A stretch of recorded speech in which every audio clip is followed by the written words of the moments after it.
We're doing a special event for August Airway Health Awareness Month. We have some awesome people on this chat right now or on this live, sorry. And we'll be going through a wide range of important airway health topics. If you've already submitted questions, we do have a long list of questions, so thank you. Those are awesome. There's a bunch of great ones. We'll try to get to some of them, and some of them will be answered just through, Tony Ann and Melissa speaking. But, if we don't get to it, we'll definitely address it afterwards. And I've read through, a bunch of them, and they're awesome questions. So, and really, Airway Health Awareness Month, we're just trying to spread awareness, education, and really empowering ourselves to really help, our airway, our breathing, our sleep, our overall life qualities. So and maybe we could just do some introductions and kind of go around. I can start. So I'm Anders Olmanson. I'm the CEO of Sleep. I'm also the founder and inventor of REMplenish. So I'm more going to be just a moderator for this event, and I'm happy to be here. So yeah, if you guys want to take Awesome. it away. Yeah, I'm Melissa Mugno. I'm a myofunctional therapist. I am also the CEO and the clinical director of a company called Faceology. We're an online myofunctional therapy company. But I am also, I own a company called Inc. that's also a pretty large myofunctional consulting and airway support system. And we do a lot of ops and development for a lot of companies as well as a lot of practices. And one of the cool things I've been able to do the last couple of years is work really closely with a lot of appliance and myofunctional tools. Become, I guess, kind of known in the industry as somebody who uses myofunctional tools pretty exclusively. So whether it's the straw, MyoMunchee, whatever it may be, I have a good, it's really exciting stuff. Awesome. Awesome. And I am Tony Ann Antoniato. I'm a speech language pathologist, and I specialize in orofacial myofunctional disorders. I am the business partner and SLP director of a private practice on Long Island in New York. And I'm also the CPO of SpaPal. And I know SpaPal and REMplenish, we're always, looking to collaborate and have very similar missions and visions for our products of just helping patients, helping people who don't have the resources available to them for things like myofunctional therapy, as well as just supporting those that are going through the treatment already. Okay. Yeah. All right. So, and this might be a good one. I always love hearing people's stories, but maybe to start, like, how did you get into airway health, myofunctional therapy? Maybe just your journey, because there's we probably have a mixture of some healthcare professionals as well as some general public on the call. So it might be a good like starting point, and then we can kind of go into more specific questions. Perfect. You okay, Tony? And I'll start real quick. Yeah, go Uh, for it. So mine actually started, so I'm from the dental community. I started off as a dental assistant and then ended up as a dental hygienist and then really ended up as a dental director and developer, where I really loved building practices and creating really successful businesses. And one of my good colleagues, we ended up in this realm of his father was a neonatologist or is a neonatologist. And it was about 2008 that we started to see a big rise, a change in like tongue function around lactation consultants. And like all of a sudden, there was a lot of conversation about tonsils being enlarged. And we were seeing it a lot more from an orthodontic standpoint. And, from an ortho, regular pedo practice, general practice, the original kind of overview from the American Academy of Orthodontics was, you know, start at 7, right? It was like, I remember they actually did like this 7-on-7 campaign and it was like thumbs up. And the conversation started around like starting earlier, but they always wanted to wait for 6-year-old molars. And that led us to this first course we ever took in 2010 for a company called MyoBrace. And actually, we kind of started with that appliance and then quickly brought it back to the office and realized that a tool, and I say this really confidently and like excited about where I'm at today, is that one tool doesn't fix everything, but tools are so helpful when they're in the right hands. But in that particular concept, we thought the tool was the answer, and we quickly started rolling out these tools, and then we realized that it didn't work. And so that led me on honestly a 15-year journey. What is it, 2025? So here we are, like 15, almost 15 years later. That doctor told me, and I love him dearly, and I say this to his face, he said, Airway isn't profitable. And he said, without profit, you'll never be able to create the energy or generate the resources to be able to like keep the momentum. And if anyone knows me, you tell me something's not possible, I'm usually going to go try to find a way. And I ended up making it my mission to find ways to like learn everything. And so I actually became a myofunctional therapist to figure out how to use MyoBrace because I didn't understand the exercises. Yeah, and definitely, like there's, kind of maybe you can explain some of the tools, and maybe that can be a topic. There's Yeah. kind of, Okay. I'll just give a quick overview because there's probably some people on here that may or may not know what some of these tools are. And I'd Okay. say, just maybe a quick overview of, because I heard like MyoMunchee mentioned earlier. I heard Spot Pal. Might be good to just start there. And really, this is, kind of the airway health. Like what we're talking about is just the function of your mouth and throat muscles to help with breathing, speaking, to help with, swallowing, eating, all sorts of different things. So these are just tools, kind of as we've developed. There's different, one is we're not using our mouth muscles as much as our ancestors. So there's things like that. There's also different compensations. Like let's say you have, restriction and maybe you're not using your muscles correctly. So it's kind of like these bad Well, habits that maybe we've developed. And you guys can yes. speak more. I'm just giving a little intro because some people might be Yeah. like So, less you know what, knowledgeable Anders? about the clinical side that, Mhm. so maybe like a Yeah. simpler things for some people in the So background. Anders, Yeah. why don't I just do this, and then Tony, and I'll punch it to you. So here's the baseline. Most people, whoever you guys Yeah. are, wherever you're at, there's this base under conversation for a long time that teeth, right, how crowded or how narrow or how they look had a lot more of a genetic predispose, right? Like, so depending on what your mom or your dad gave you, that might be why some of your teeth are crowded or the shape or the size. Mm-hmm. And there's absolutely, that is a part of it. But there's a bigger part of actually like anatomy 101, Mm-hmm. right? Muscle always wins over bone. And from the dental world, and that's where I come from, and then Tony, and we used to never speak, right? So speech therapists and orthodont, like we would all kind of be in our own space. And the truth is, we all knew the thumb could mess up people's teeth, but we didn't really talk about, the tongue was one of those things we kind of would look at, not look at. And when I started, what I was saying in my journey, all of a sudden there was this conversation of like, I wonder if there's a connection between tongues, enlarged tonsils, and the teeth being crowded. And then my journey started off on trying to figure out if that was true.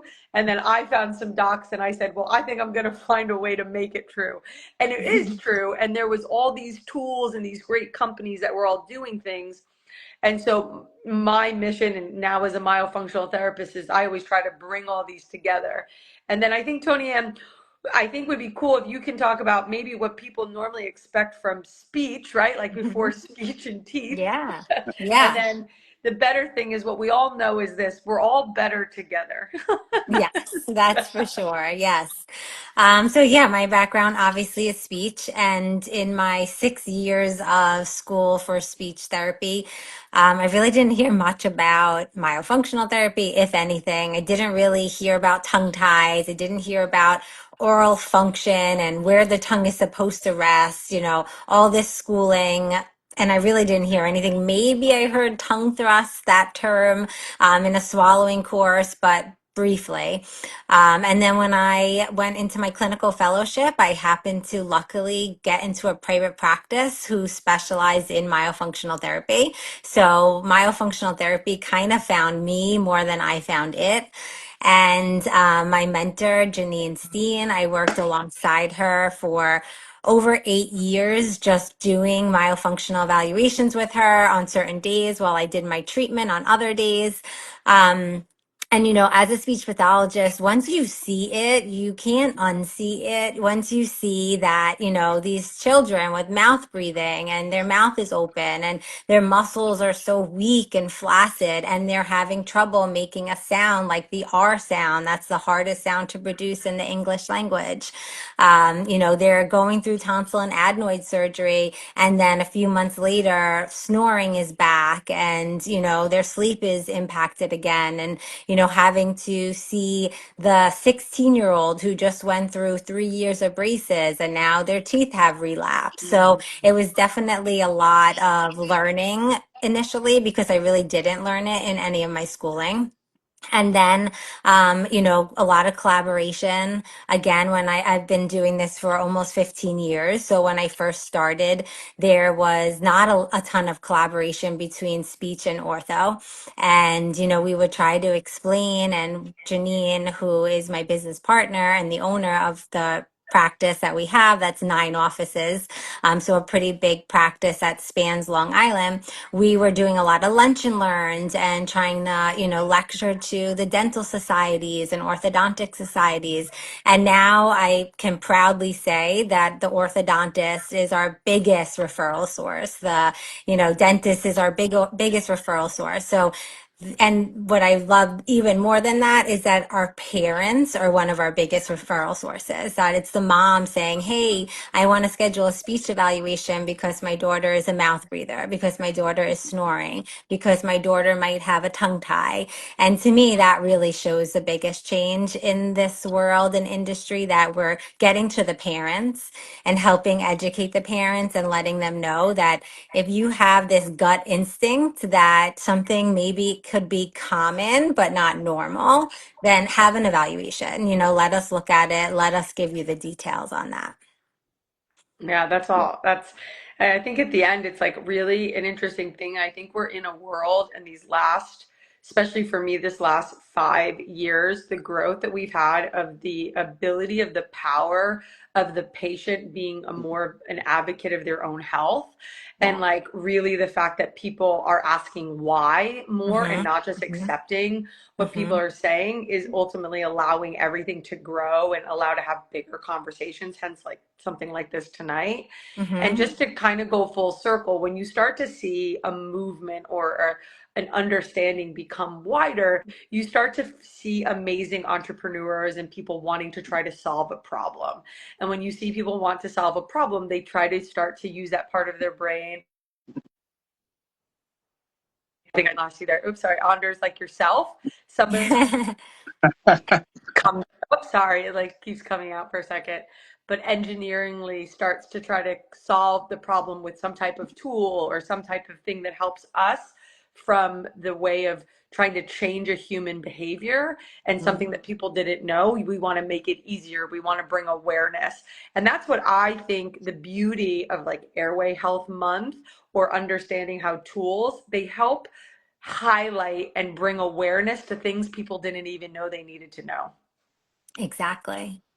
Yeah. Yeah. And that's really what we think of like at REMplenish, you know, we REM estrogen sleep, really just being the tip of the spear because lots of people, you know, they snore, they have difficulties with sleep, maybe their speech, whether they had difficulties growing up or they still have difficulties or as they age, you know, kind of they don't realize why they have some of these difficulties and they don't know what to do. And then it's kind of like sometimes they think it's common, you know, or you know, Mhm. it's normal, but it's really not normal. It's just kind of common for a Exactly. lot of people. So really, you know, Yeah.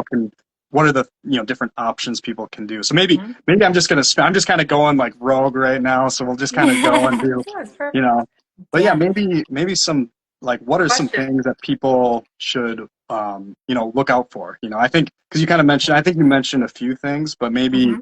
if you're let's say you're a parent listening in, you know, what to look for in children. Maybe if you're an adult, maybe Yeah. yourself, and we kind of touched on it, and then maybe start there, and then we can we'll Yeah. just keep Tonya, flowing around and kind of Yeah. go. Tonya, So you want to take on the kids, and then I'll Yeah. do some mental health and Perfect. awareness stuff. Yes. Yeah, yeah, perfect. So, I mean, we have industries of like what we say band-aids in this world, right? Like, oh, my child's teeth grinding, give them this or do that. And what this is all about is really getting to the root causes and figuring out, there's a reason why, what those whys might look like. So obviously, as early as birth, if they're having difficulties breastfeeding, that's that initial indication that something maybe is not happening correctly, whether that be that the tongue can't elevate because of something like a tongue tie, or it can mean that your child is having nasal obstruction and can't breastfeed because they need to breathe through their mouth at the same time when they shouldn't.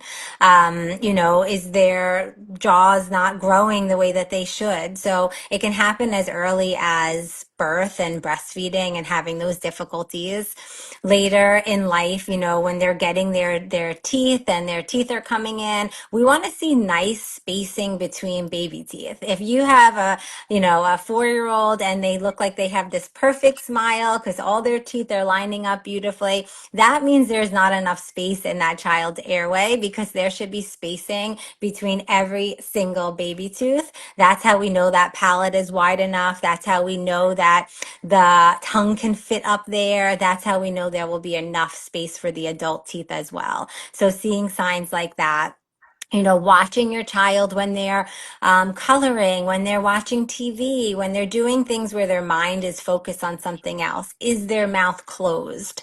A lot of parents might think that mouth open means like my mouth huge, wide open, like, Napoleon Dynamite type of thing. And mouth open can just be that that mouth is parted. We want to see that those lips are really contacting and touching each other at rest.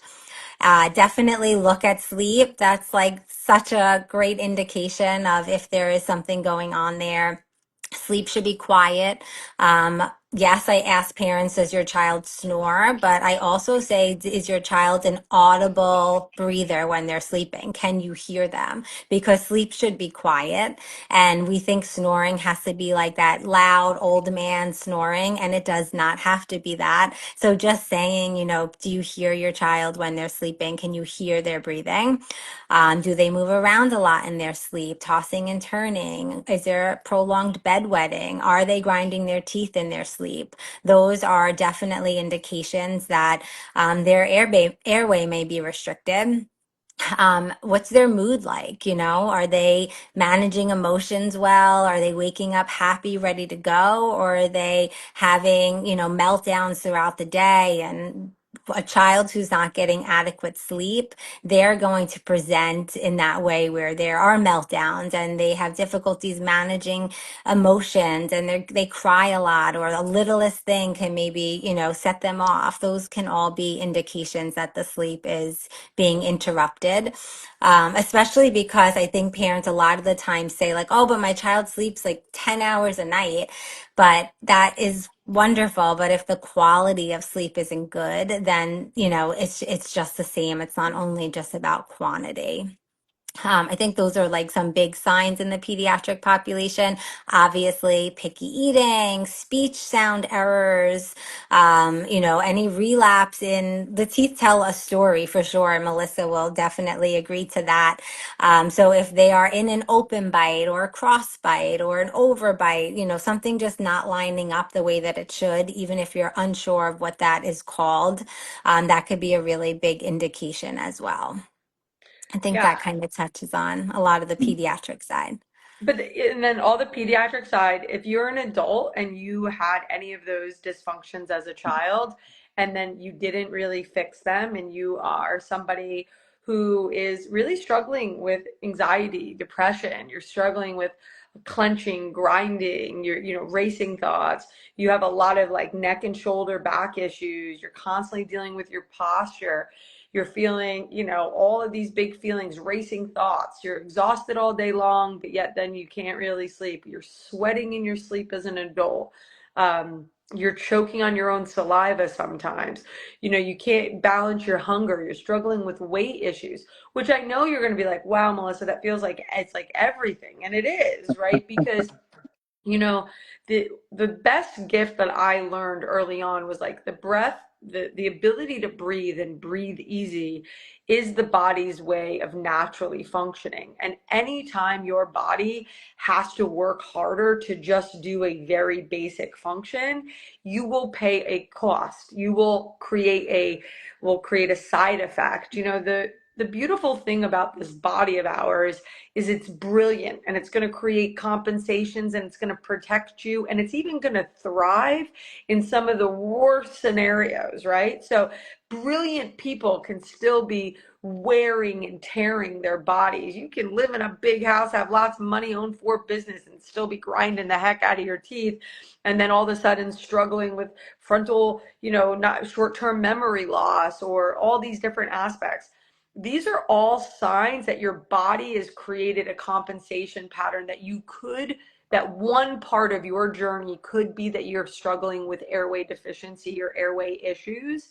And it can just be I want to say, the front door that helps unlock something else that might be struggling. And, I talk very much about my own my personal journey.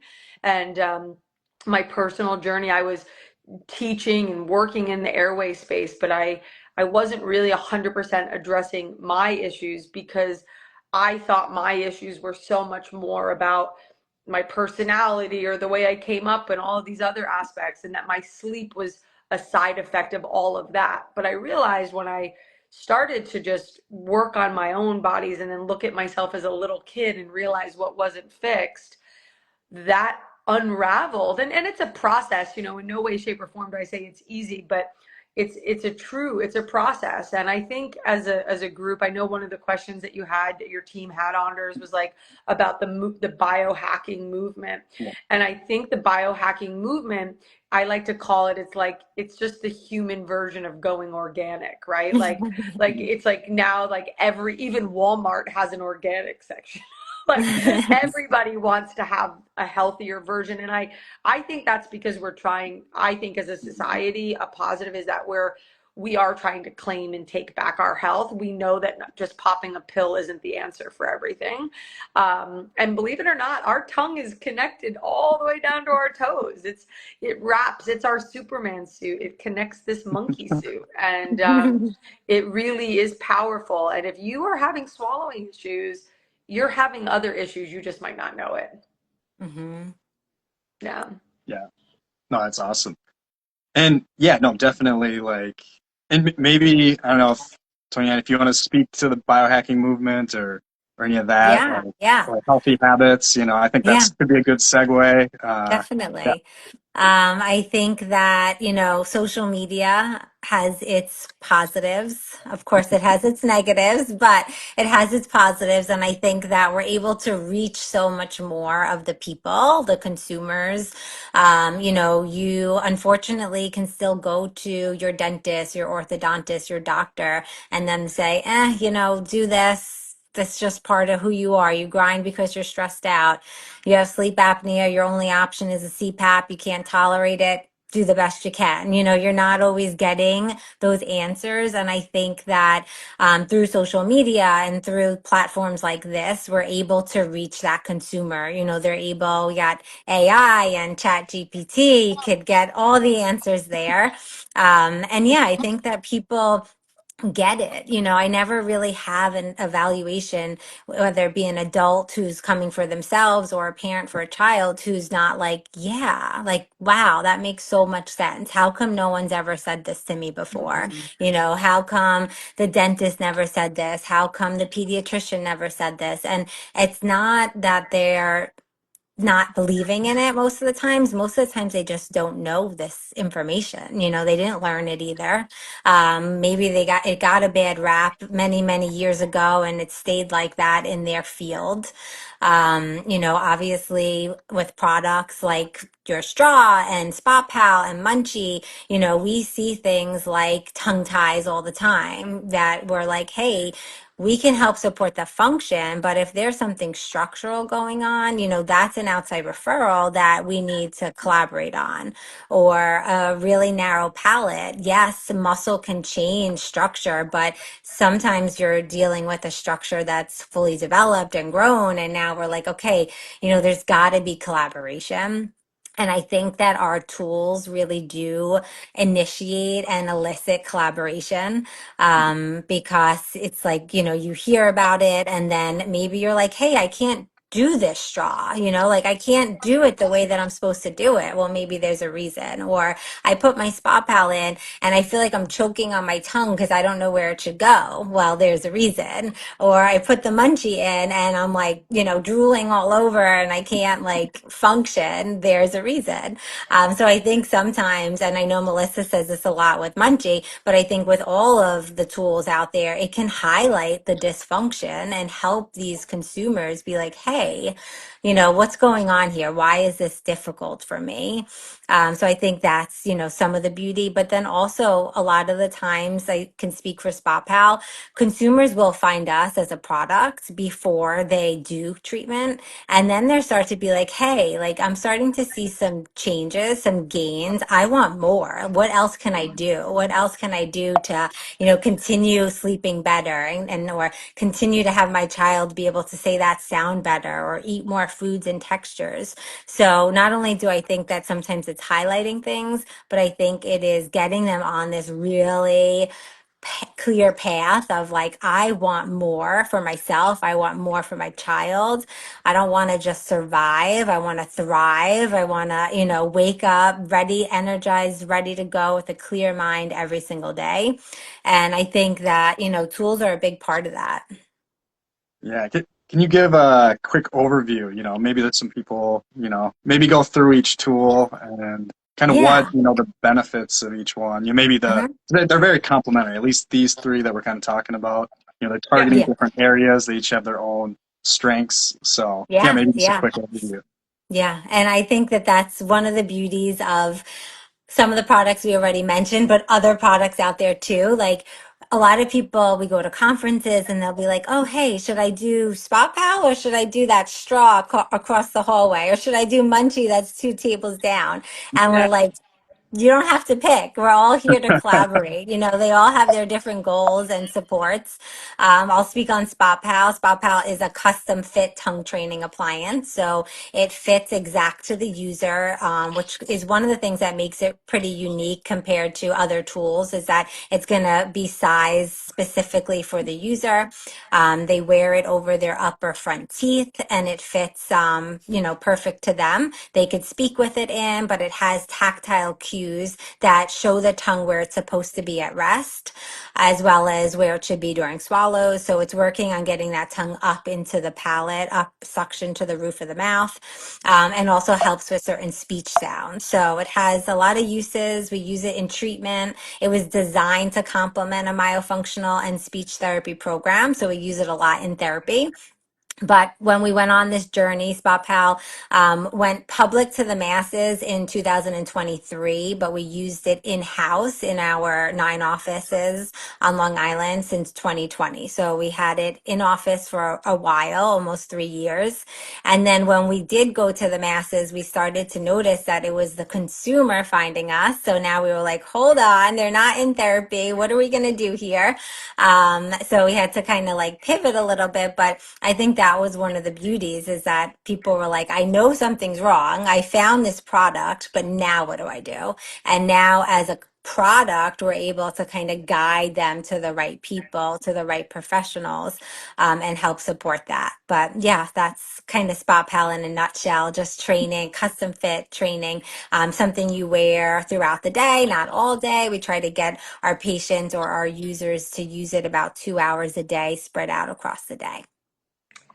So I'm going to just go in a little, I think I'm just going to backtrack for 1 sec. So I think it just for, depending on where we're at with people. So you have four main goals in any therapeutic program, especially from a myofunctional standpoint. And that is to get people to optimize their nasal breathing, as well as being able to get the entire tongue. Most people only really look at the tongue that they can visually see when they open their mouth to be able to elevate. So, right, most people think, oh, I can lift my tongue up, I can speak, I can eat for the most part, therefore I'm functionable.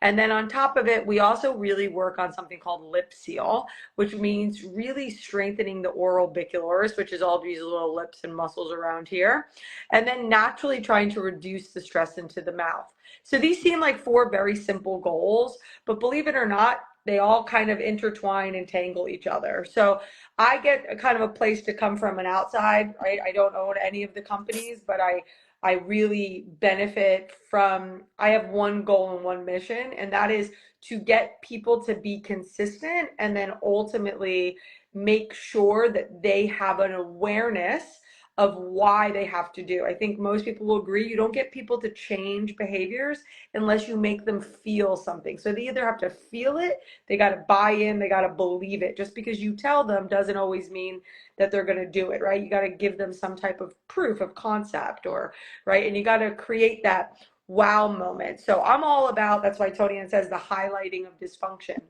So you can look at old times where you tell somebody to come in, say, breathe through your nose. Most people will tell you, I am breathing through my nose. That doesn't, you have to show them how little they're actually not. And then something like yours, under, like, I am swallowing, I'm alive, right? Like, so why is my swallow wrong? I don't even know my swallow's an issue until you can show it. And even when you show it, I still got to prove it to you 10 more times, 20 more times that it's not right.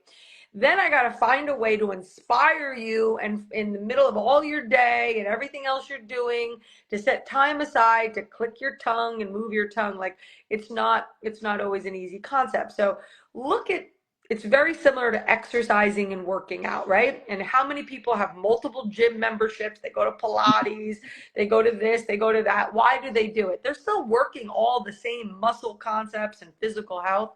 And that's the same aspect. So you got Spot Pal. Spot Pal happens to look very similar to something that we're very used to in the dental world. It snaps on, it doesn't go. It doesn't take a lot of work to keep it in your mouth. So people like to use it. Also, it's got these beautiful little pokes on it that kind of become annoying, that build awareness, that help you realize either one, how come my tongue doesn't touch those pokes? Or two, why is my tongue so annoyed by those pokes? Okay, so it brings this amazing tactile, and then it does all this other great neurological retraining that is only a benefit for all of us in therapy. Then you have your beautiful little straw. Well, I can do all kinds of exercises, I can do all kinds of things, but most people really cannot see the swallow. They all think the only swallow people are accepting the fact that they might do wrong is if it literally is thrusting out of the mouth, right? But again, that goes back to most people only want to believe what they can see. And most of the issue of the tongue is going on in the back, right? So I make a little joke. Most tongues are like a mullet. It's like business in the front and party in the back, right? And so, right, it depends where you're at, where you want to see it. So something like your straw really highlights how much the back of the tongue isn't working. So what do? You save my job, or you get people that think they're just buying, oh, I've used this thing, and they figure out, oh my gosh, why does that hurt? Or like, why do I feel that? Or why can I start to ultimately like swallow different? You're highlighting that, which also then we add that in for us from a therapy. I add it into my maintenance. Everybody that finishes myo gets a straw. It's part of their, in the beginning, if they have a thrust, they also get an extra one at the end because they usually lose it, right? I have a Spot Pal in almost every single adult appliance because most people are lazy. And not because they're bad, they're busy, right? Then you have Munchee. Munchee to me is like the treadmill of myofunctional therapy, right? You got to get on, you got to create a little sweat in it. You got to stick it in your mouth, you got to close your lips around it. And what it does is it activates everything. That's why you got to get on the treadmill for 10 minutes before you lift weights. You got to warm yourself up. The Munchee literally pushes the lips and the cheeks away, has a housing unit for the tongue, raises it up, as well as it's got a tongue tag that stimulates the roof of the mouth. and you have to slowly start to try to create some type of swallowing mechanism when you're using it. And the other thing that a lot of people don't give Munchee credit for, there's a thing, is it starts to bring symmetry and balance. It puts the bite in what we want, a class 1 occlusion.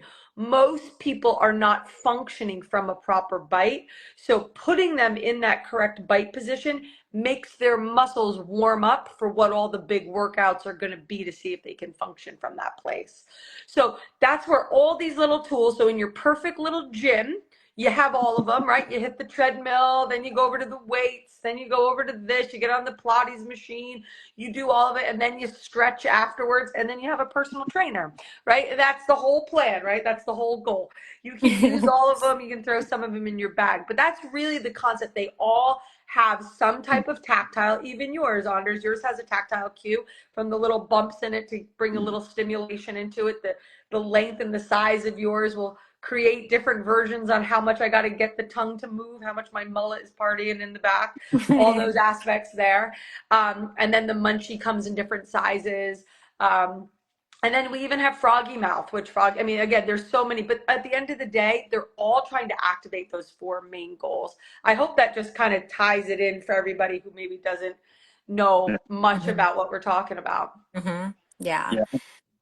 And one thing I want to say, so Patty, so she wasn't able to join, but she's in the comments and like answering people's comments. So just wanted Perfect. to let people know that. And I can just maybe talk on REMplenish. Really Yeah. the goal of ours, is getting that tongue posture, getting the nasal breathing. And if you have good tongue posture, you're going to naturally nasal breathe and have that carry over both in the day, but carry over into night. And then also, really just strengthening the posterior muscle. So the genioglossus, soft palate, pharyngeal dilator muscle. So it just makes it easy. It's kind of like passive exercise just while you're drinking water. And we have it both for kids and adults. And we've changed our verbiage. We used to call it junior and adult. Now it's level 1 and level 2. And a big reason for that is I have friends who actually the level 1 nozzle or the previous junior nozzle was a better fit for them. They just had a smaller mouth or weaker Mhm. muscle tone. They just don't have the control. So really they're building up their control with what they're doing. So for some people it's better. And then my Their grandma as mullet was well, like crazy. level 1 is better for her than, so it's, yeah, what was that? I said at level 2, you better have your mullet in check. You better have your party in the back. Yeah, Yeah, yeah. yeah. So there's different like resistances, and so that's a Interesting. change that's a little recent. So That's Interesting. yeah, awesome. That's Yeah, I really like great. that because I guess adults could kind of almost recognize again about that, highlighting some of the dysfunction. If they can't tolerate the level 2, maybe there's a reason. We have to work on those muscles and get that mouth ready for that type of straw too. yep. Love it. Okay.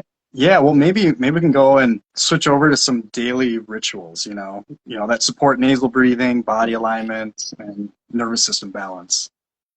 Yeah, okay. I could hit that a little bit from Yeah, my go. perspective. Yep. Um, with the children, I'll go there. I don't think we highlight enough whether, as a mom myself, I never heard it, with the pediatrician or learned about it.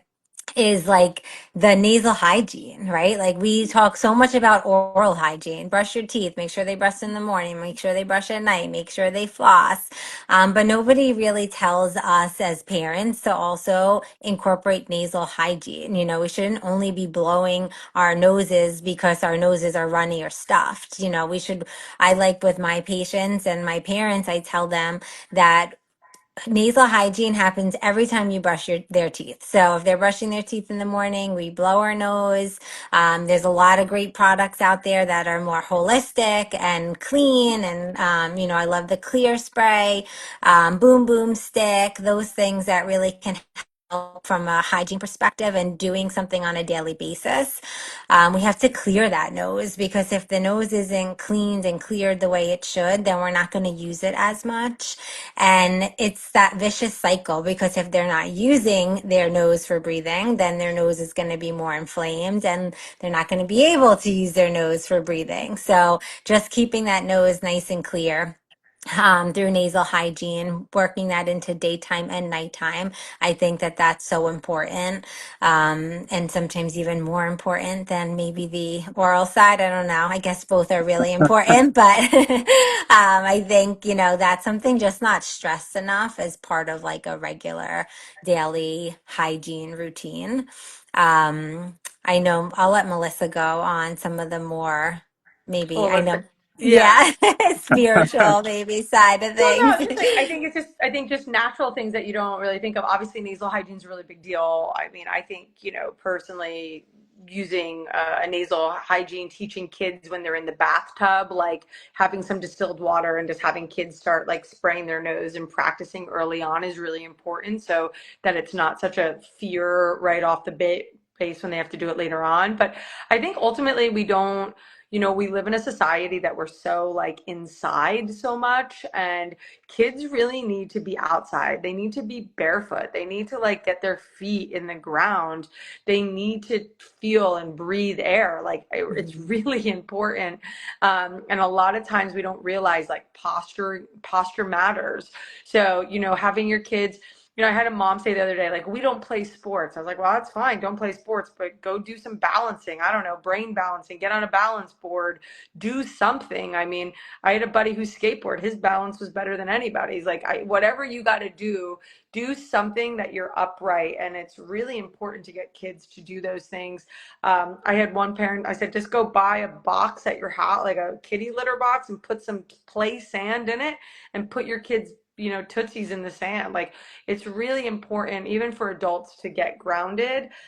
It's a big part of our circulatory, our central nervous system, and helps us regulate and also really helps us get better sleep. And then the other thing is sleep hygiene, right? Practicing good sleep hygiene, turning off those lights, and not always being stimulated on all the machines, and just hearing softer sounds and practicing breathing for when your body gets upset. Like, we all have feelings, they come and they go, and teaching our children that our breath is our biggest tool to diet, like to regulate ourselves, is a really powerful tool. And if your child struggles with that, I ask you as an adult to look inward and ask yourself, how well do you and the people in the environment also do with that? Because kids are sponges, they just mirror. So for me, it's sleep hygiene, it's getting outside, getting grounded, and then doing nasal hygiene. Yeah. Yeah, the breathing one. I've taken one of like Patrick McEwen's courses, and it's just Yeah, Yeah. so crazy how much, breathing affects things. So, everything. It yeah. affects Absolutely. everything. Yeah. I mean, if you're not breathing right, it's kind of lights out. Yep. Yeah, I saw somebody say it's the foundation in the comments, and that's, exactly what it is. If we can't breathe right, we're going to struggle to do anything right.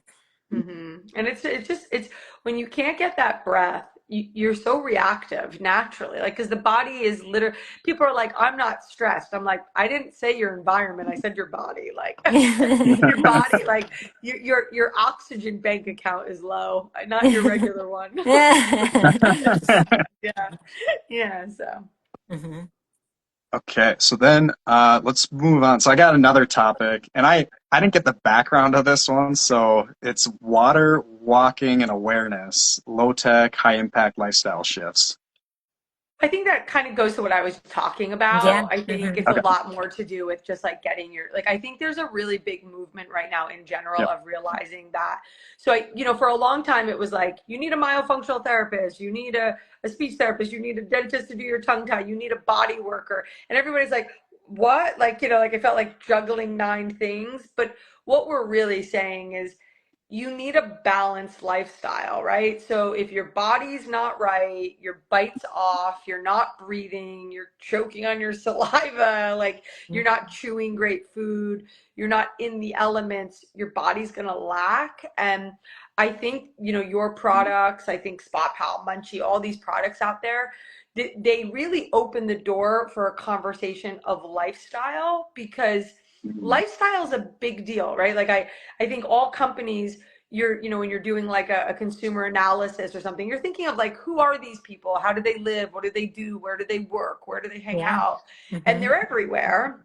And the thing is that, you know, deciding to get fit or deciding to get mentally healthy or whatever you decide, it's a commitment.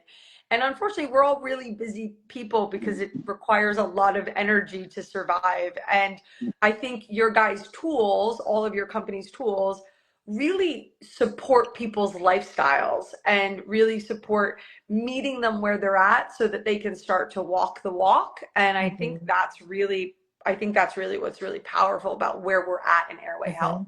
Mhm. Yeah, I couldn't agree more with that. I think as the myofunctional and speech therapist, it's like we're always, practice and do these exercises and sit down in front of a mirror for, 20 minutes and do this home program. And people are busy. We're only getting busier. Families are big, 4, 5 kids sometimes in one household. And that is definitely one of my favorite things about tools in this industry is that we're making practicing more accessible. It's easier. Just drink from the straw all day, or just wear your spa pal while you're doing your homework or while you're reading or, watching whatever it is you're watching. So that's, I think, the biggest beauty of these tools is really just meeting families where they're at, getting them successful, because we all know that that's where progress is going to happen when they're, getting repetition, even if it's in a way that they don't even realize they're practicing. Yeah. Consistency is key. Yeah.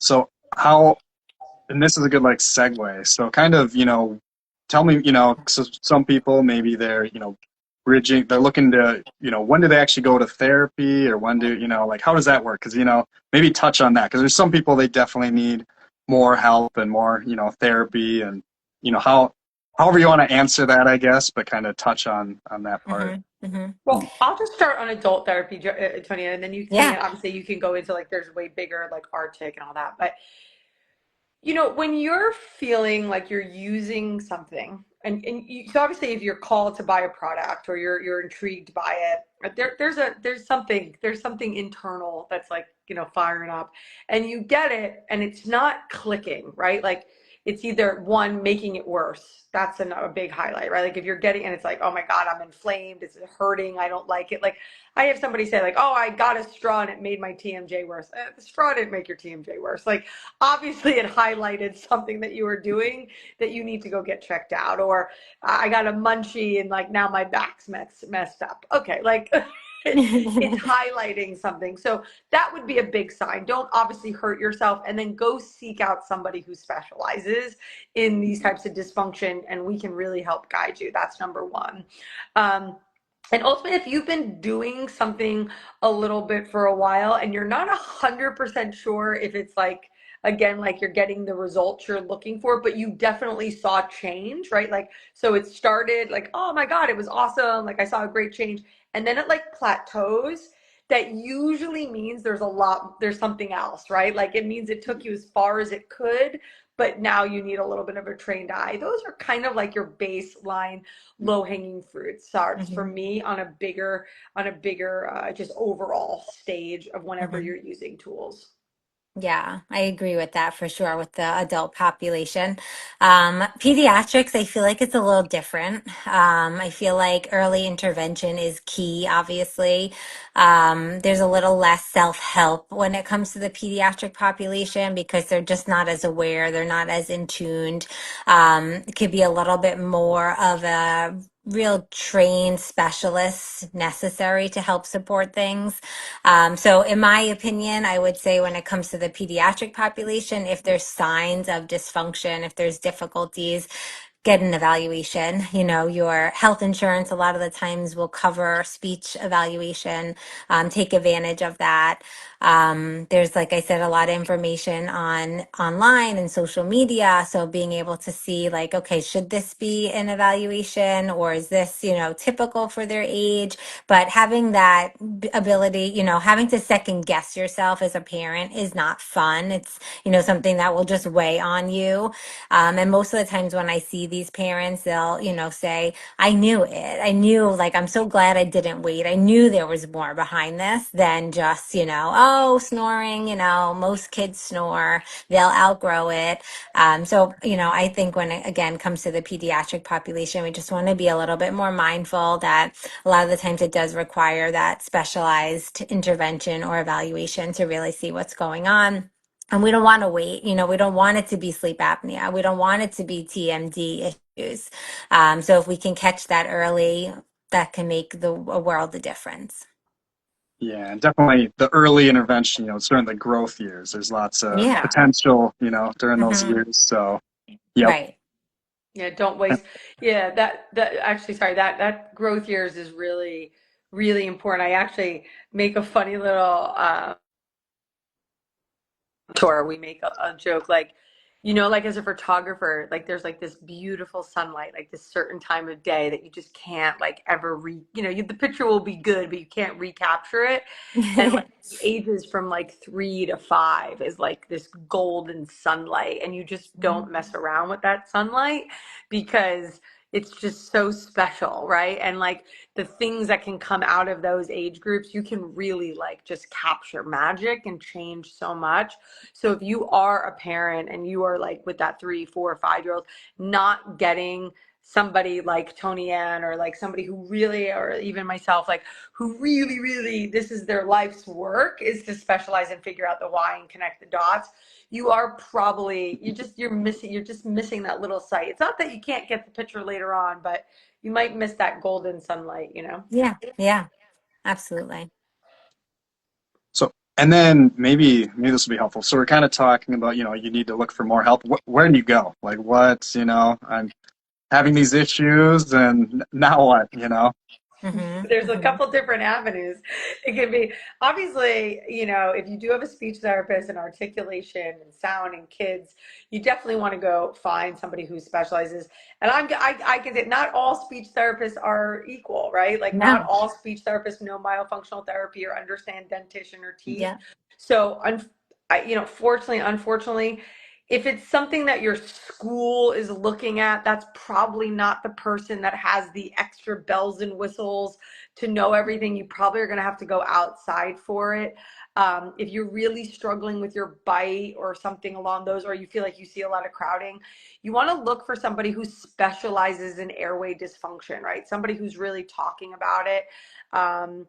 Myself, if you're an adult or you have kids or you live internationally or whatever, Faceology, we're one of the largest myofunctional group, and we have a really large group. Sarah Hornsby and myself have been at this for a really long time, and if I don't know them, I'll find out. I know somebody who knows them.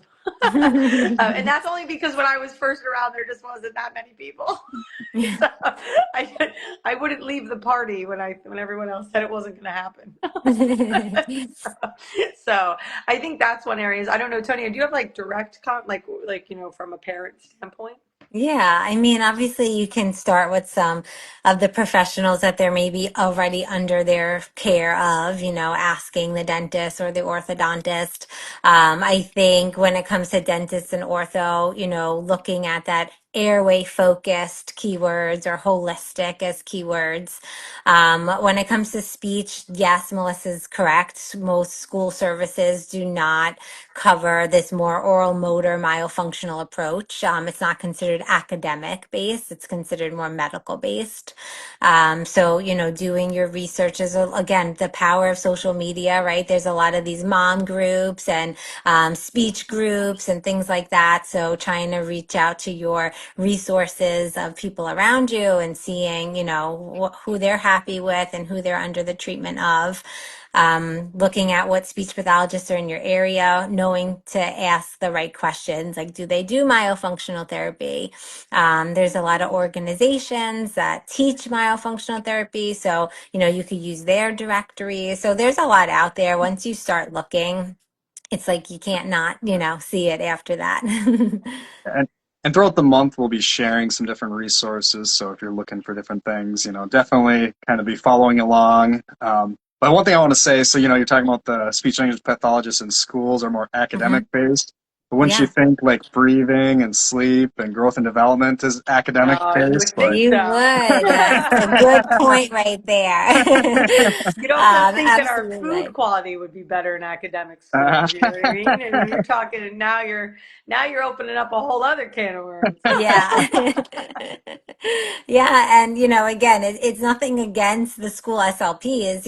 Again, I talked about how I didn't learn anything, in grad school. And usually as speech pathologists, we obviously have to take continuing education to, withhold our licensure. But we take the things that are going to make us more effective therapists. And if you can't do myofunctional therapy or you can't, talk about airway, you might not take those continuing education courses. But we, at least in our area, we do a lot of in-services for the school therapists or for our local speech organization that is majority school-based therapists.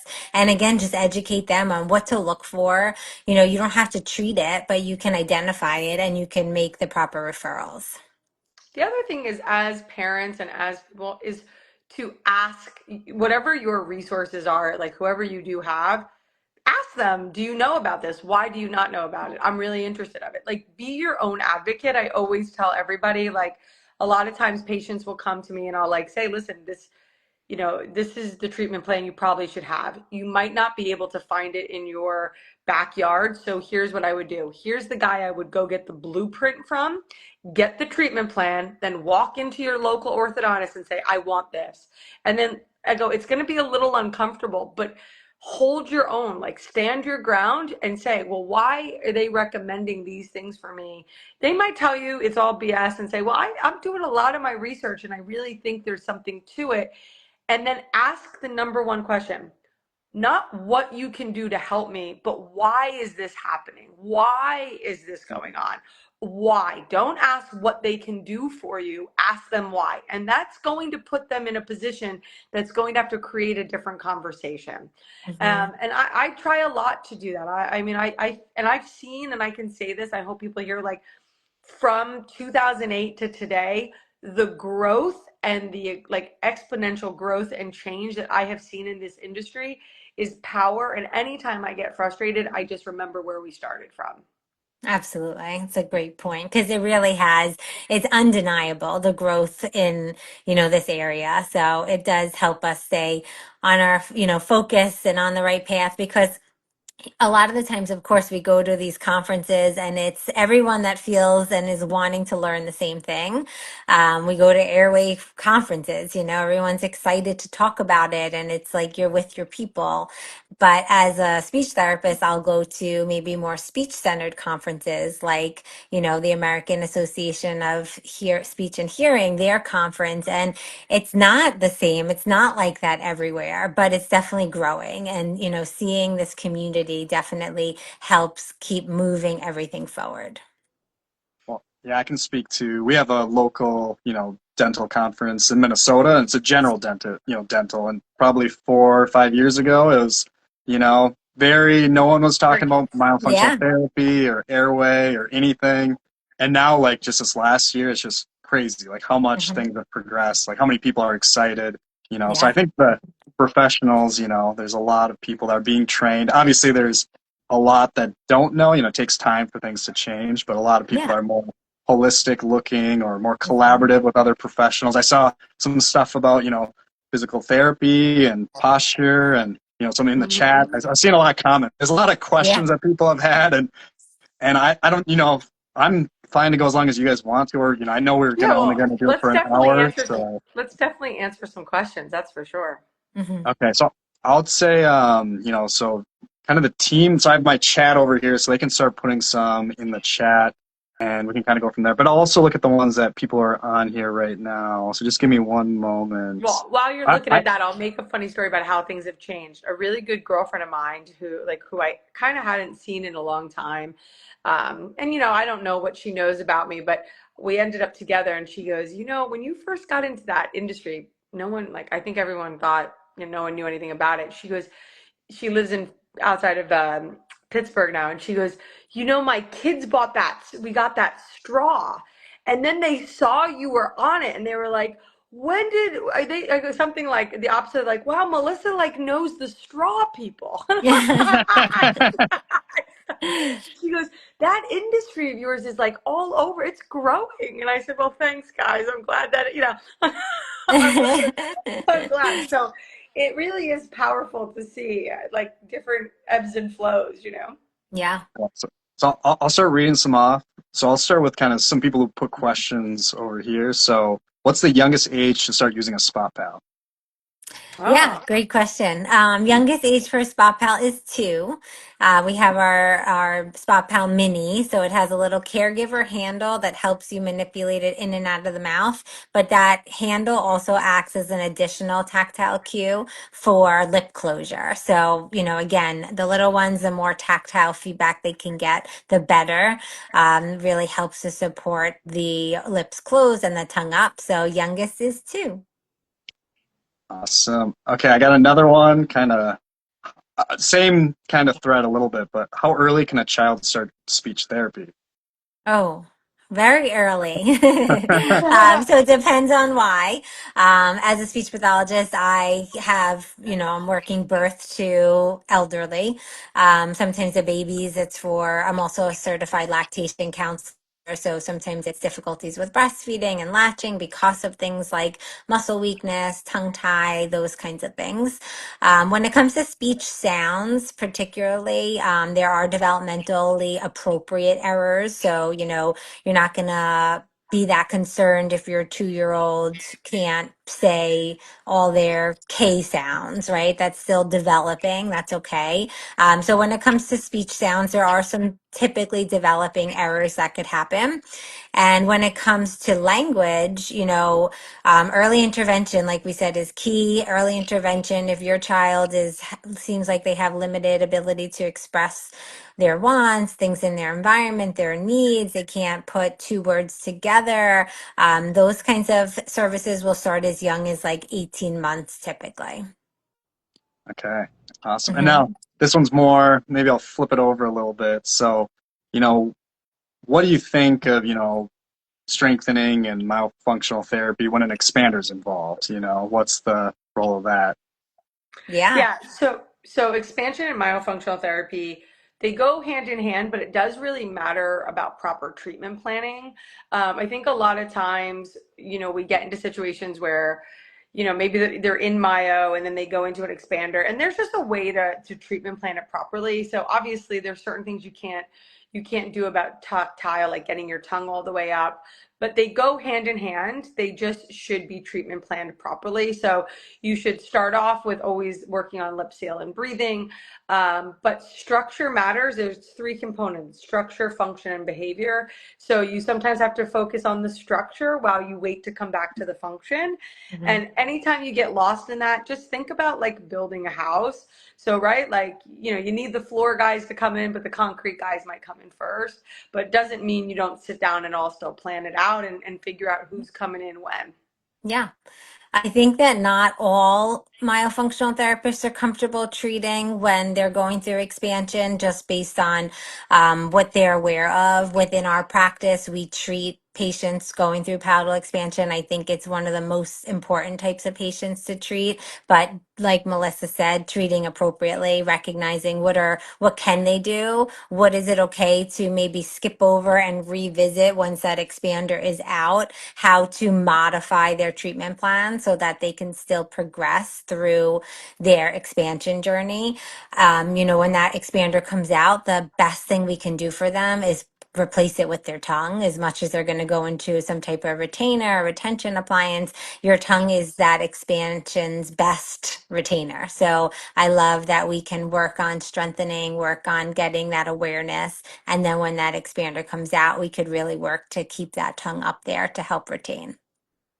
It's just really important to know the why. Like, you know what I mean? You just have to be able to, and it's all about communication and treatment planning. That's the truth. That's, for Yeah, me, I think that's the go-to. So you just want to make sure somebody knows how to treatment plan and has a good relationship and conversation. So agreed. Okay. How about for any like resources you'd recommend? Like if someone's trying to learn more just online, kind of trying to navigate some of this, like any spots you'd recommend? Yeah, there's a ton of them. Yeah. I feel like Yeah. lots of great websites. You know what I mean? So it depends where you're going, but there's hmm a lot of great growth awareness. Like, so there's, oh my God, I feel like I can go through I tons. know, right? It's like on the spot. What is it? There's a lot of And, great and, conferences. Obviously, there's Yeah. organizations. I am a board member of the Oral Motor Institute, and they're really great with helping to spread research and awareness of, myofunctional disorders and the treatment of them, especially under the speech language pathologist. So Face that's great. We do have a really strong website at Faceology. It has all of our blog connections, and on there it will lead you pretty much to any other of our resources. Get in there. My main thing is I will tell you nowadays, I would start following some key people, the top people. I would follow the Breathe Institute. I follow Spot Pal. I follow you. Follow us at Faceology. Follow me. You can also follow, I mean, gosh, go about Barry Rayfield. Like there's so many amazing aspects of people. And then hmm once that algorithm starts picking up that you're curious, you're going to get inundated with so much information. hmm And then you're going to kind of start navigating. And nowadays, you can Google and really start to figure out a lot of different knowledge and information. But SpotPal has a lot of great information. You do as well. But I don't think there's a limit. I think, to be honest, I think that question's almost a bigger one. It's like there's almost so much information out there. It can almost be overwhelming where to go. I would say two books though. If you're an adult, read Breath by James Nestor and Sleep Wrecked Kids by I forget who sings who writes that one, that's but it's I'm Sleep going Wrecked to say Kids. it, but I feel like I'm going to say it wrong. So is Yeah. that Susan Moore or is that? Yeah, Susan. But Yeah. read those two books and like open up your mind, then you'll start to know exactly where you need to go. After that, I feel like they're such pillars. Yeah. Yeah, yeah. And obviously, I know Anders, you're sponsoring, and so is Spa Pal sponsoring, Ah, but we have our virtual Myo conference in October. So you could definitely sign up for that and, hear from a lot of these really big names like Robin Merkel Walsh, Autumn Henning. There's a lot of really great speakers in that conference as well.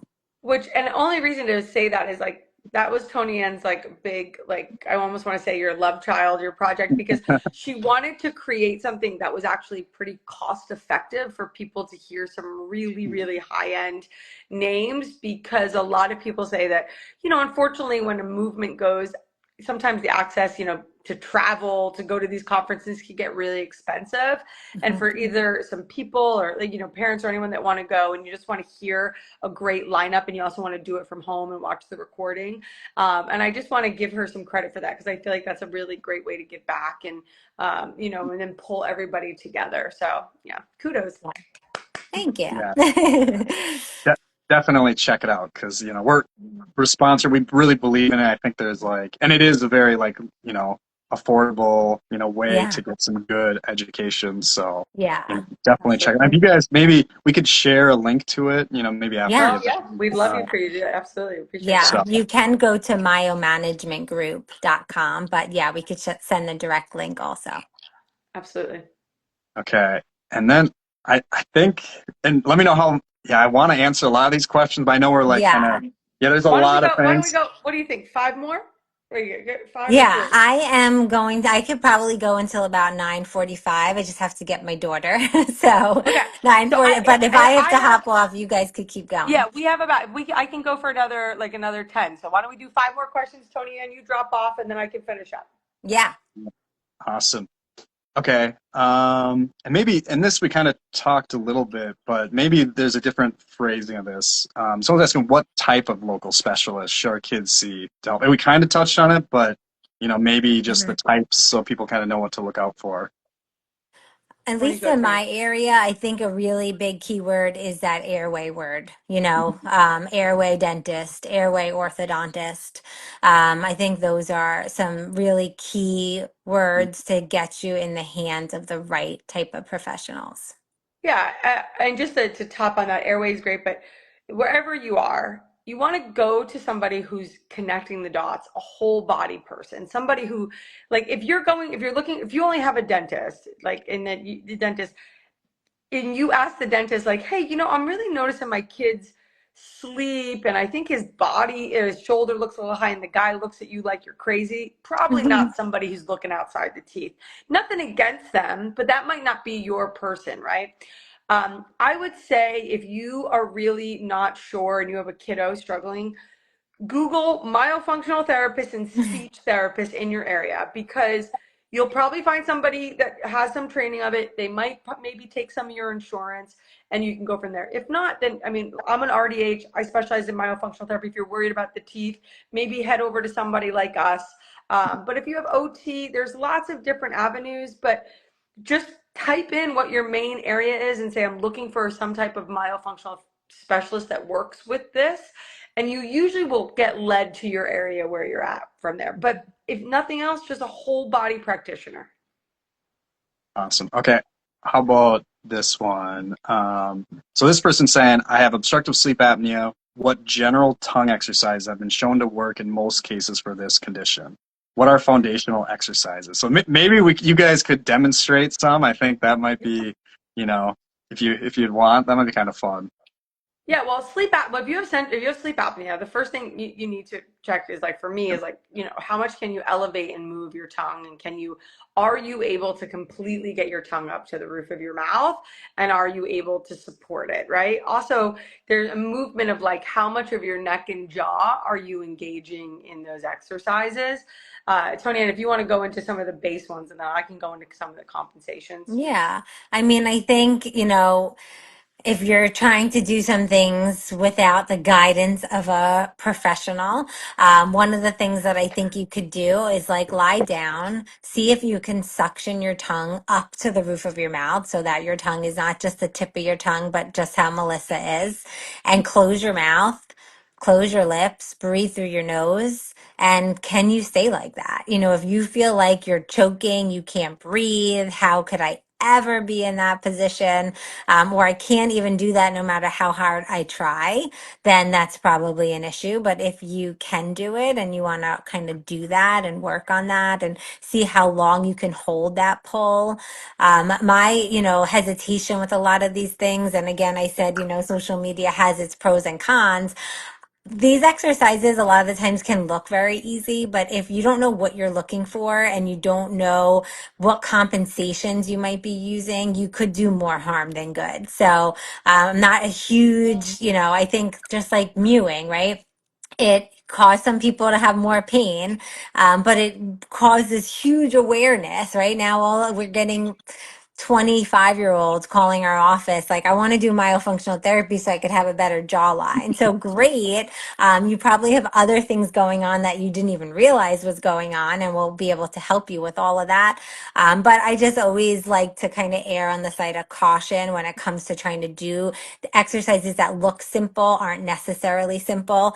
And you don't realize that you're jutting your jaw forward instead of keeping your jaw nice and stable. So now you're, could be causing some jaw issues. So just being mindful, but I think, trying to get that tongue suctioned up there. Can you do that? Can it stay up there? Can you hold it for 2 minutes while your tongue is in that suction? Those can be things you can kind of try at home too. Yeah, other thing you want to do is you want to evaluate yourself. If you open up the back of your mouth and you can't see that punching bag, that uvula, right? Like you open your mouth and your tongue is covering that. That actually means you probably don't just have a tongue issue, you have a soft palate issue. And your soft palate is actually elongated or is weak. And therefore, I can give you tongue exercises, but you also need to engage your palate as well. So one of the most non-invasive exercises that we give a lot of adult patients, that we ask them if they just like want to start somewhere, start humming regularly with sleep apnea. Work on humming, playing the kazoo, trying to pick up some type of instrument to try to work off your control. And if you are able to work on an instrument and work on breath control and building that up, that's actually a good sign that you're starting to get more air movement. Mm-hmm. And playing an instrument isn't a bad thing, it's only helpful. I actually spent a lot of time with a group on the didgeridoo, and really worked on breath work on adults with that. And we saw that breath control is a really big thing. So sleep apnea, yeah, it's about your tongue, but it's actually really about your breath control. And if you're not able to play a kazoo or hum for a long period of time, the truth is you really probably would benefit from at least a couple sessions of myofunctional therapy. I love that. That's a great point. And one thing, obstructive sleep apnea is complicated, so everyone has their own unique Yeah, of reasons course. why they have it. So Yeah. neuromuscular responsiveness, maybe that's a third of people have it as a primary, phenotype or a condition for them. Other people, kind of the breathing. There's a lot of news right now about like playing a conch shell, to help with the Yeah. breath work, to help Yeah. obstructive sleep apnea. Well, You know, because nobody can tell, like, no one's going to tell you not to play an instrument, right? Like, Right. anybody has the right to play an instrument. Go ahead, like, Right. no medical. But the truth is, if you really struggle to be able to control, so like, try a kazoo. Like, a kazoo's you might get one for $1.25 off Amazon. I don't know, 50 cents. I'll tell you something, just humming on a kazoo and really working on that breath, you'll start to realize how unregulated your breath is. And then you start to build that humming. First of all, humming is really great for dopamine anyway. Like, it makes you feel really good. You start focusing and working on nasal dilation. These are all great things that even a therapist would want you to do. It's only going to help you. And if you can't do those things, then you probably do need a little support. I guess I always look at it like, a lot of people will be like, well, I can't afford it. Well, sometimes you can't afford not to get a little bit of guidance either, right? We get a little caught on the long game. Like, for a longest time I was going to the gym, and I really use it, and I didn't want to spend the money to get a trainer because I didn't think I needed it.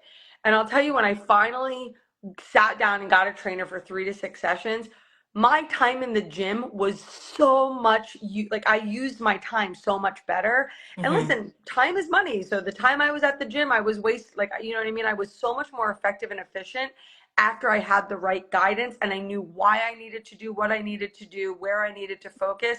And then I started to see results, which ultimately got me to be more in overall better health. So you just got to change that mindset sometimes. Yeah. Agreed. yeah. So definitely talk to your healthcare professional about obstructive sleep apnea, and Yes. definitely, if you're not breathing and sleeping well, it can really change your life. So I think, understanding why you're having these issues and doing something about it's really important.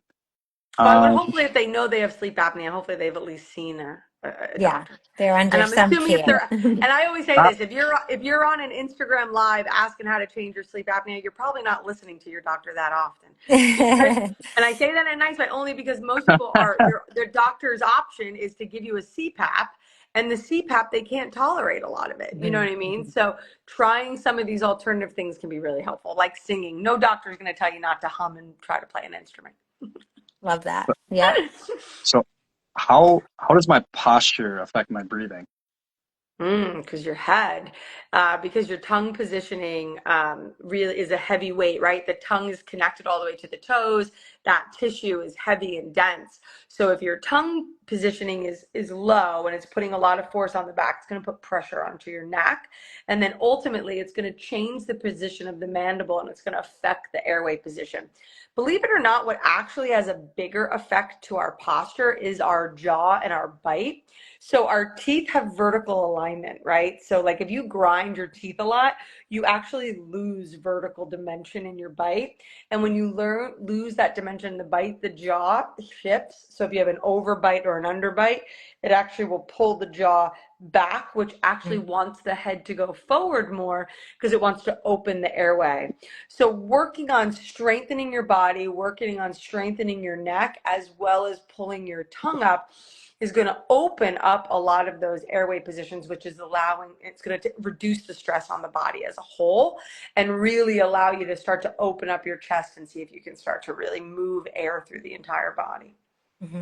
And you can definitely try it, if you're hunched over and you're breathing versus like if you have good Yeah. posture, you can feel it, even you can try it Yeah. yourself. Yeah. Agreed. I love that someone in the comments is reminding me that it is time for me to Oh, go. yes, good, Tony. Oh, Thanks so much. okay. We'll do this Well, for So you. thank Thank you. I you. just want to thank both of you, so much. And definitely, for people who didn't have their questions answered, well, Patty's been, answering some, but we'll try to answer them, either today or tomorrow.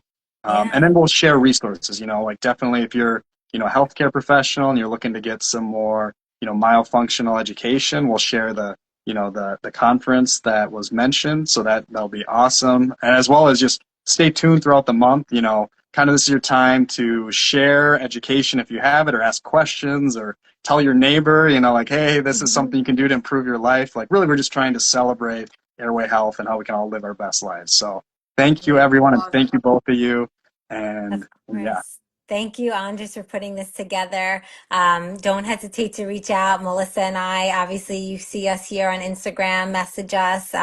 But we love what you're doing, Anders, and bringing Yeah. this awareness and inviting us into this. So thank you so much for having us as well. awesome. All right. Have a Thank good you night, so much. You everybody. too. Yep. Have a good All one. right. Bye. Anders, do you wanna do one or two more, or do you want to call it a night? Okay, I have one, and this one's a complicated one, I guess. As in, I Okay, don't know it, so that's why I'm asking. I don't know if you'll know it either, but if let's you give it do, a that'd be try. kind of cool. Um, so this one is, have you noticed any relationship with Tourette syndrome and sleep airway disturbance? Yeah, so I have had a couple of patients that have presented originally with Tourette's, Mhm. and as well had sleep disordered breathing. Obviously, there's like a lot of neurological situation going on there. So you cannot say that changing someone's airway breathing is going to have some, absolutely crazy outcome and going to change the Tourette's. But what I have seen, and I worked with a really great group of central nervous system doctors down in University of Miami, and having a wellness program for somebody who is struggling with Tourette's, they saw as they were building out the toolbox to manage some hyper of the events, some more times when they were deeper in, I'm sorry, I don't want to say it correct. There's the wording for when they are struggling at more times, there's like a wavelength change or something, that if you can add certain breath control into it, they could actually try to slow it down when they call, like when they could feel it coming on. So I know there was a group in Miami that was out of that was working on breath control, breath work, tongue positioning, and different neurological as well as central nervous system different situations, and seeing if they could build together toolboxes. I do a lot with patients with PTSD and mental health. It's a really big area that I really near and dear to my heart, and ADD and ADHD. So I've been lucky enough to be part of a lot of trials that are not mainstream just yet. And it's pretty powerful. Almost every walk of different, anything that affects the central nervous system creates some type of where the body kind of goes into like spasm style situations, some type of breath control hold, or being able to stimulate or support, or even just suctioning the tongue up can regulate and decrease some symptoms. So I think it's absolutely a big part, but obviously I can't say, for sure that somebody with Tourette's, all of a sudden their breathing will make a massive difference, but it can't hurt. I don't think that it won't hurt. That's for sure. No, that awesome answer, because some of those things, especially more unique kind of, or like things that maybe people haven't studied as much, and they're still learning. I think just even pointing to that might help them. Kind of. Yeah, yeah. There's so much amazing research going on right now, and people that are like trials just from the movement of, when I go back into that conversation of like taking back your health, and like, people that don't want to just live on a pill, or, you know what I mean? They want to reclaim it. And it all comes back to like the basics, right? And so what are Yeah. the basics? It's like, put yourself in a position and give yourself the ability to control what you can control and release what you can't control. And the one thing we all do have the ability, if we navigate, is the ability to control our breath, and to be able to use our breath as one of our biggest instruments and tools that we have. And I think we just, as a whole, we just didn't spend enough time talking about the breath, and we kind of just took it for granted. And I think that might be why we're on the side of things that we are now, and that we're talking so much more about just being aware of how we breathe, like talking about it. I think that's powerful. Okay. Well, do you have tips for breathing, Yeah, that you could yeah. share? That might be kind of cool. Absolutely. So when I first started my own, like really working my own journey and like working through it, I didn't realize how much I was holding my breath. So I'm from New Jersey. I'm like this, like, was a, very like grinder, talk fast, eat fast, move fast, because it's that hustle mentality, that culture. It's just what you're from. So I didn't realize how much I was like holding my breath at different times. So even when I smiled, I was like not breathing in pictures, or I was holding my breath when I was eating. So for me, one of the easiest things that was like the best way for me to get started was doing slow box breathing techniques, which is pretty simple. You can find it on YouTube, but I wouldn't even go long. It would just do like one in, hold, out, just go 1, 2, 1, 2, 1, 2, 1, 2. So in, hold, out, hold. Very simple. And I'm a very visual learner, and people that struggle with like yoga or meditation or anything like that, usually they find it difficult to find their breath, if that makes sense. So for me, even doing the hand movements, in, hold, out, hold, was very helpful for Yep. me to follow. So that's a really easy one. And then I also find, if anyone follows Wim Hof, for me, like I love Wim. I'm very much temperature sensitive, so saunas and cold plunges help me a lot. But the Yep. breathing Big techniques fan. that go like big in, hold, and then out. It just absolutely regulates and brings you right back, and you can feel the whole body exchange and change. So even just something like that, 2 inhales, hold, and then out. It doesn't matter if it's out of your mouth, it makes no difference. Just big in, breathe in, and then one extra little sip on top. Breathe it out, right? So pull that straw up. That's a really great one. And then the third is just put your hand on your chest, put another one on your diaphragm, and just close your eyes and just feel how your body comes in and out with your breath, to start to get to know how much your chest moves versus your diaphragm. That's a great awareness. Actually, I have a really great pelvic floor therapist on our team.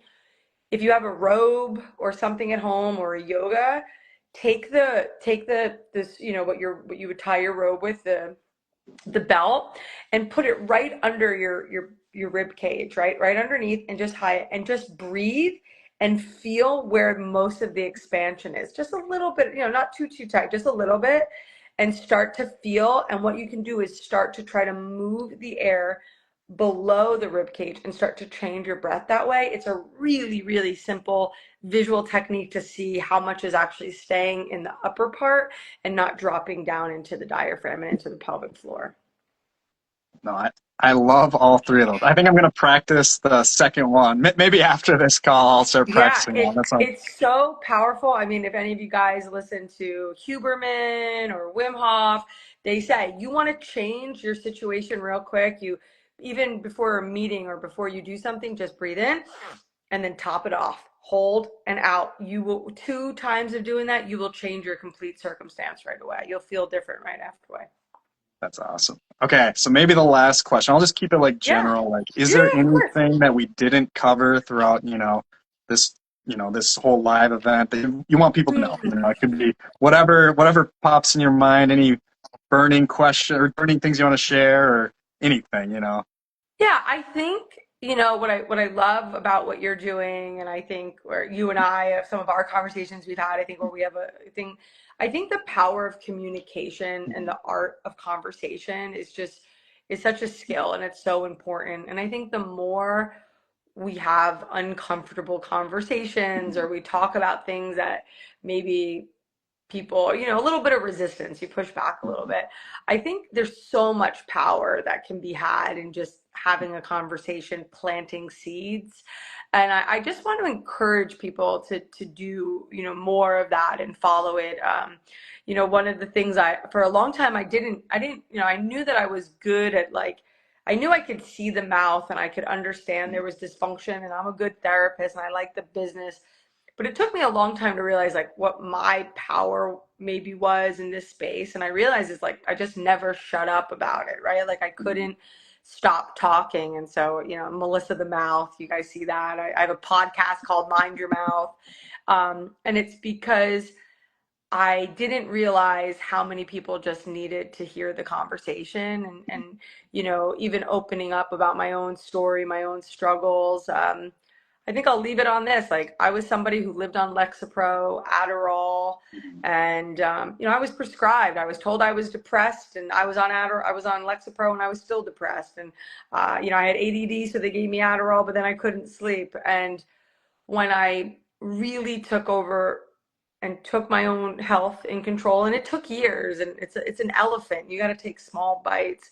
I can tell you right now, 5 years, 4.5 years of really taking over my own. Like I don't take any pills.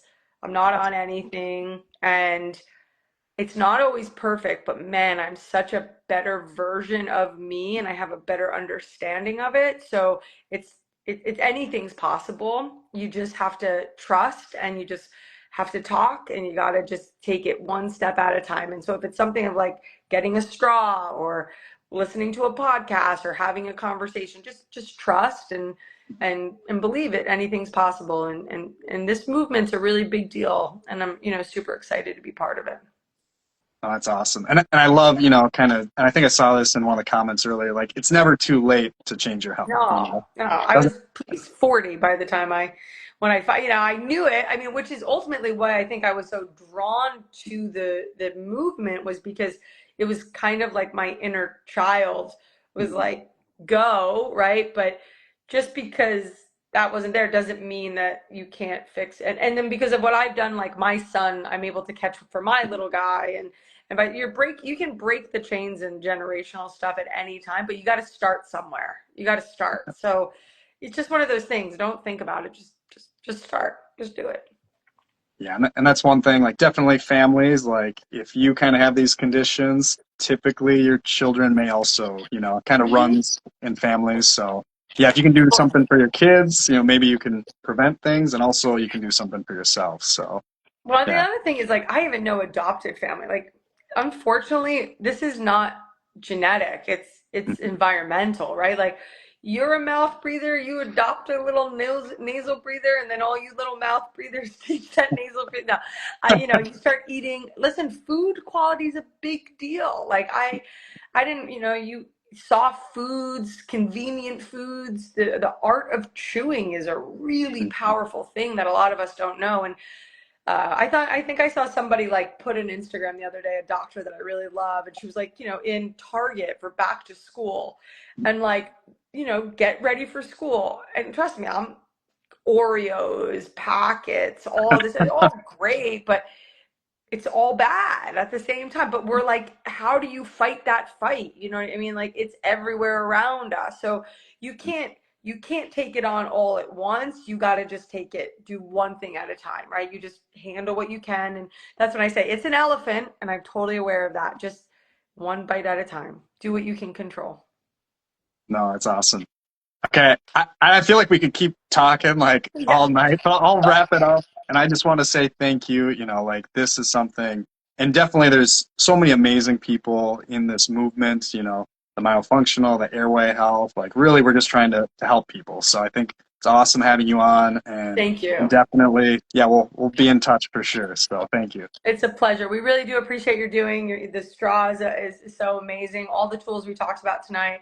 If anybody has any questions, wants to know more about them, there's so much information. And yeah, actually, if anyone's very interested about the chewing and all that movement, I just launched a a new episode with Dr. Kevin Boyd, which was really powerful. If anyone doesn't know Kevin, he's such a pioneer in this movement. He's pushing academia. He's doing such big things. And so the conversation went in all kinds of fun little ways. So if anyone's interested, please check it out. Yeah, check it out. And definitely we can share that. And for people who, submitted questions, we'll get to them. And then also we'll announce a winner tomorrow. So, I mean, we'll get to them, in the comments and stuff. So thank you, Yeah, if there's any everybody. other And questions too, please, if you want to share over to the DM, I can always, me and Tony Ann can always do a bonus and answer some questions too. awesome. Yeah, thank you. Thanks And so much. yep, Absolutely. Have a great night, guys. Thanks. yep. Thank you. Bye.